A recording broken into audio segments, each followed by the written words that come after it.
So, ladies and gentlemen, welcome back to another episode of Flashback Fridays, where I went ahead and found on my hard drive a complete full season and a little bit more of Madden 15.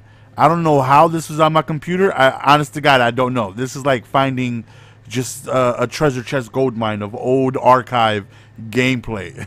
And if you guys wondering about the team, you guys can take a look at the last video I posted of this last Saturday, and you guys can take a look at the lineup. We had golden tickets all over the place, and we hit him with the double juke, and he can't go and we get tracked down. We're gonna go on ahead and take a look at his team.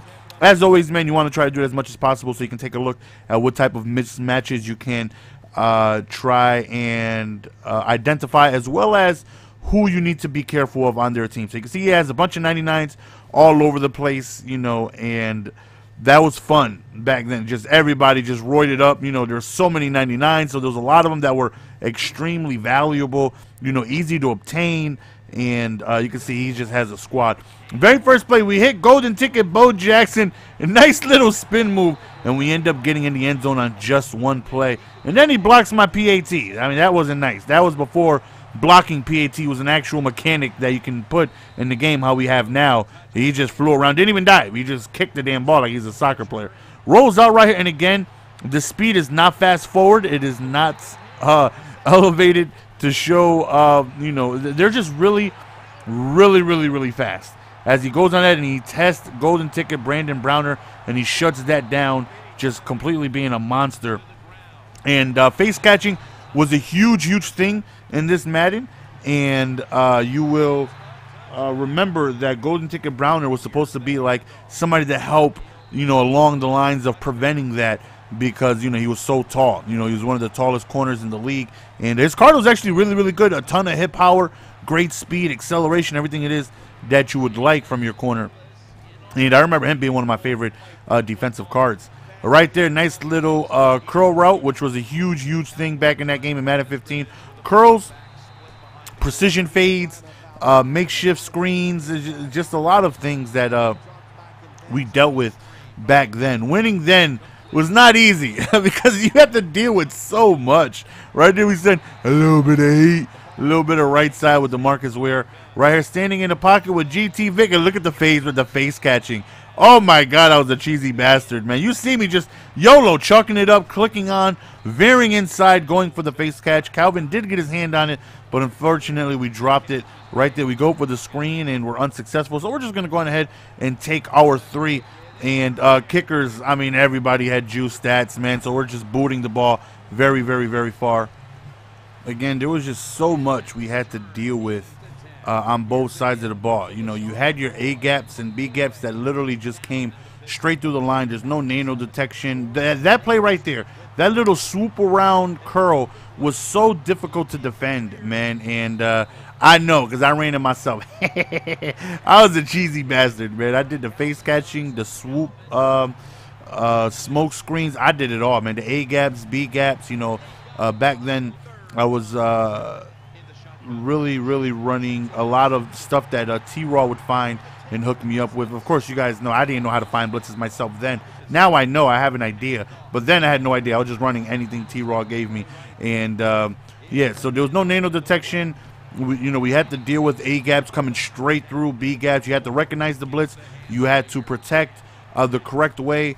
Majority of the time, it's either run, for me at least, it's either, look at golden ticket, Bo! It was either, oh my God, Bo. It was either run away from the blitz that I knew it was coming, or you had to do a lot of play action.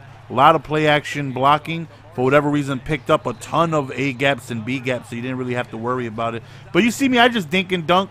You know, I'm doing a bunch of screens, running the ball. Besides that one face catch and that terrible read right there, I'm pretty much just running the ball. You know, I've always had a run-heavy offense. A lot of people really don't know how to deal with somebody who runs the ball a lot and effectively, somebody who builds their team around the run. And I faced a lot of good players. I've beat players that are far better than I am, but, you know, they just don't know how to handle somebody with a dominant run scheme and, you know, running away from their blitzes and being able to keep myself in good situations. Right here, we just chuck it up. We got the step out. No, we don't. and Michael Vick just goes on ahead and overthrows it. But thankfully he overthrew it because that, you know, possibly should have been a pick. And right here we're just going to take off. Just Michael Vick almost doing Michael Vick-like things. We're going to go on ahead to the second quarter, but we have a 20-0 lead.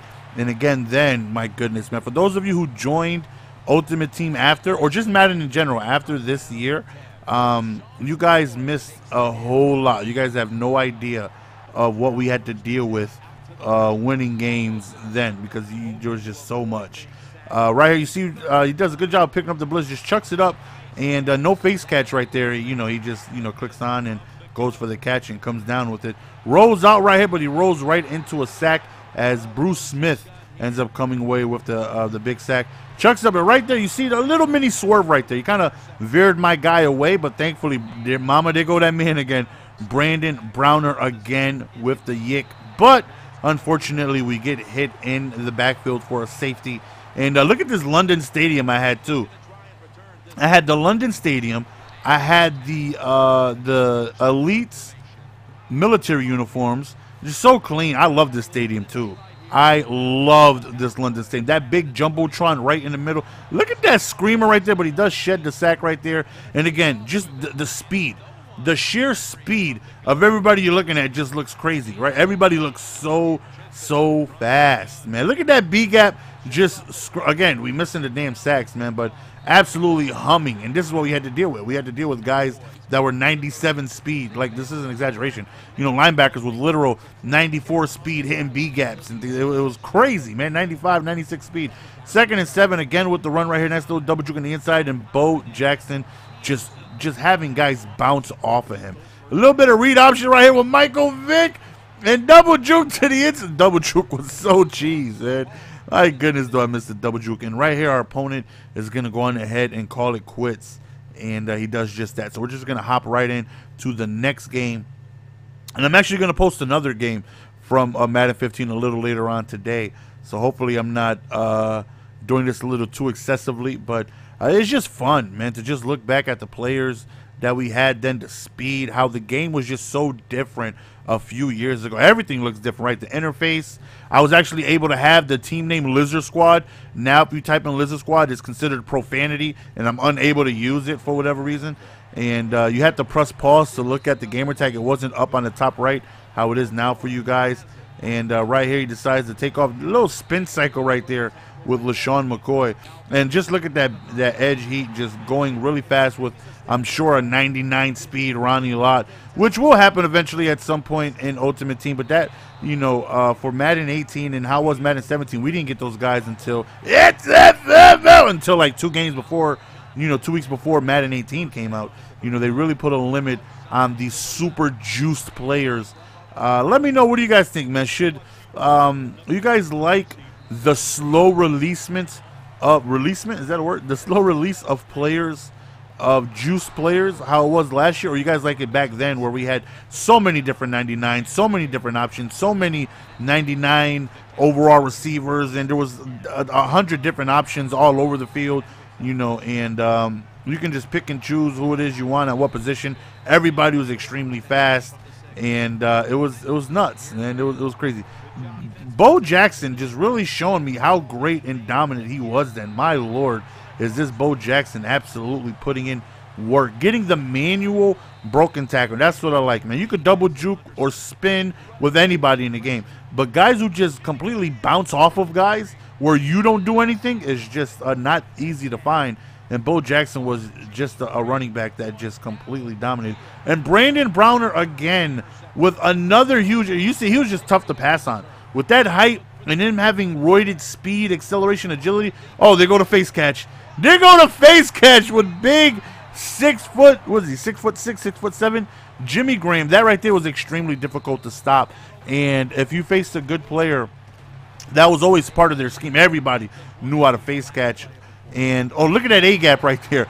Just a screaming A-gap that, again, with Bruce Smith absolutely having probably 93 speed you had to deal with. Oh, my gosh, man. And I was running Ed Sting, and I was doing so much, man.